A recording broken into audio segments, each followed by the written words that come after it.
I have a quick question. If you want to make money, should you start a business? Or if you want to help people, should you start a nonprofit?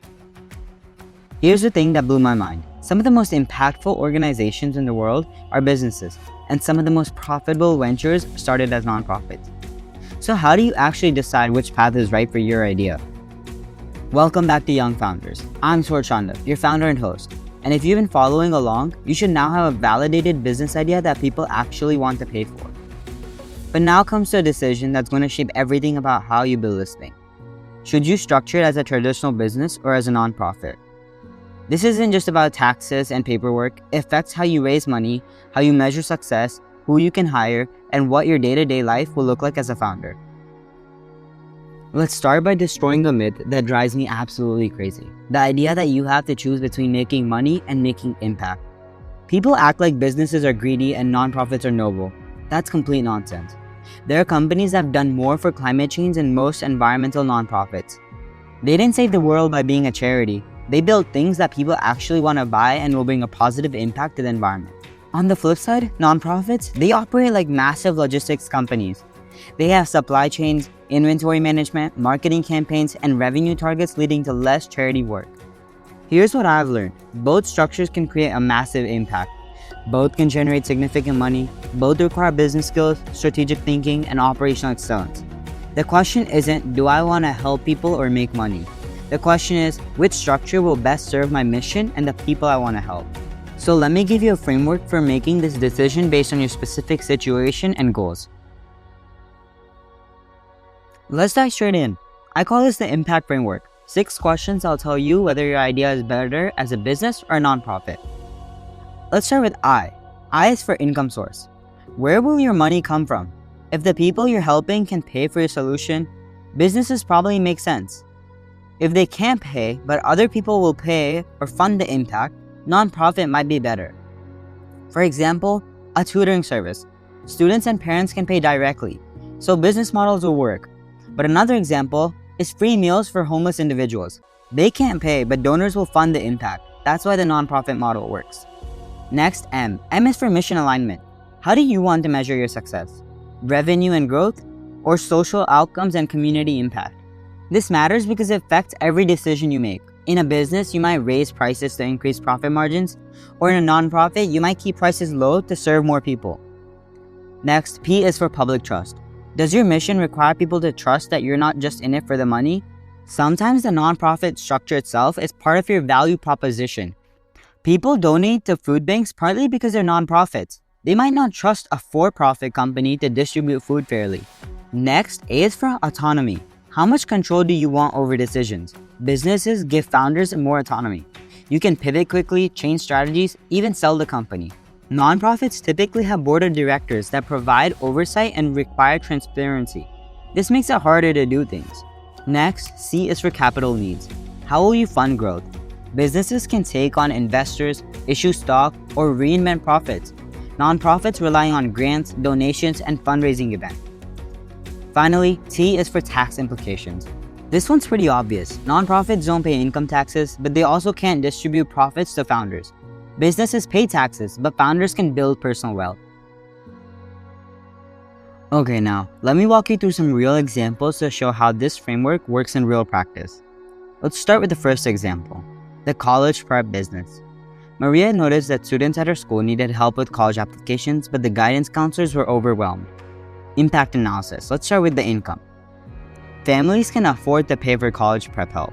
Mission: helping students get into college, measurable by acceptance rates. Public trust. It's not necessary, parents just want results. Autonomy. Wants to be able to expand quickly and hire the best tutors. Capital. Can reinvest client fees to grow. Finally, taxes. Willing to pay taxes to build personal wealth. This results in a business structure and makes a lot of sense. The second example is the community garden. Alex wants to create gardens in low-income neighborhoods to provide fresh produce to teach kids about nutrition. Let's start with the impact analysis again. Starting with income. Community members can't pay much, but foundations fund food access programs. Mission: community health and education, measured by participation and nutrition outcomes. Next, public trust. The community needs to trust that this isn't gentrification. It's very essential in the whole impact. Next, autonomy, willing to work with the community board for oversight. Capital, grants are available for food access and education nonprofits. Finally, taxes, impact more than important personal wealth. That's what matters. So overall, this results in a nonprofit structure to make sense. Here's a simple decision tree you can use. Question 1. Can the people you're helping afford to pay market rates for your solution? If yes, lean towards a business structure. If no, go to question 2. Question 2 is, are there foundations, government agencies, or donors who would fund your impact? If yes, then a nonprofit could work. If no, you might need to rethink your whole model. Question 3 is, do you need to move fast and pivot frequently? If yes, then business structure gives you more flexibility. If no, then nonprofit structure can provide stability and community trust. Finally, what does success look like to you in 5 years? Revenue, personal wealth, potential exit, that's a business structure. But if it's measurable social impact, community change, then you need a nonprofit structure. But here's a key insight. You don't have to decide forever. Some organizations start as nonprofits and spin off business divisions. Others start as businesses and create nonprofit arms. The most important thing is starting with a structure that serves your immediate goals and helps you learn faster. Now I'm going to break down some mistakes that are the most common that I see a lot of people doing and that many professionals see doing. The first mistake is choosing nonprofit because it sounds better. Some teams think that nonprofit sounds more noble or impressive, but if your solution would work better as a business, forcing it into a nonprofit structure will hurt your impact and your sustainability. The second mistake is assuming nonprofit means no money. Nonprofits can pay competitive salaries, have sophisticated operations, and generate millions in revenue. The difference is that profits get reinvested into the mission instead of distributed to owners. But the owners still get paid a salary. For example, the former president and CEO of American Red Cross got paid approximately $1.3 million, which included $600,000 as bonus and incentive compensation. The third mistake, choosing business because you want to get rich quick. Most businesses don't make founders wealthy, especially in the early years. If your primary motivation is getting rich quickly, you're probably going to be disappointed regardless of the structure. The fourth mistake is not considering your team. Different structures attract different types of people. Some talented individuals prefer working for mission-driven nonprofits. Others want the potential upside of business equity. Think about who you want to attract. The final mistake I see a lot is ignoring legal complexity. Both structures have legal requirements, paperwork, and compliance issues. Nonprofits have board governance and grant reporting. Businesses have investor relations and tax obligations. Neither path isn't easier, they're just different. The biggest mistake, though, is spending too much time on the decision instead of testing your solution with real people. Structure matters, but the execution matters more. Here's your challenge for this week. Take your validated business idea from last episode and run it through the impact framework. Be honest about each factor. Then do some research. Find 3 organizations solving similar problems. 1 nonprofit, 1 traditional business, and if possible, 1 hybrid or social enterprise. Look at their websites, social media, or any press coverage you can find.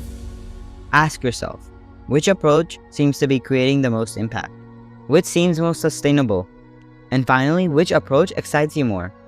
Finally, write a 1-page explanation of your choice. Include your impact analysis and why you think the structure will best serve your mission. Share your decision on Instagram and tag me at Young Founders Podcast. I want to see your reasoning and celebrate your strategic thinking.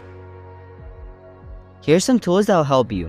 For understanding nonprofit operations, check out Forces for Good by Leslie Crutchfield.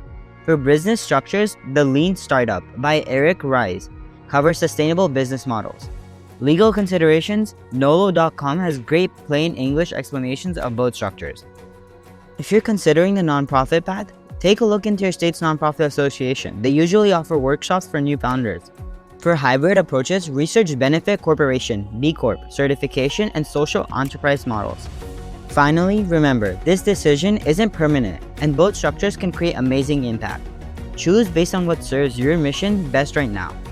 Next episode, we're diving into the legal basics of setting up your business the right way. Whether you chose the business or nonprofit, you need to understand the legal foundation that protects you and your venture. If this episode helped clarify your thinking, share it with someone else facing this problem. And remember, your structure should serve your mission, not the other way around. Until next time, Keep building strategically, keep proving that young founders make smart decisions. This is Swarchanduk signing off from Young Founders.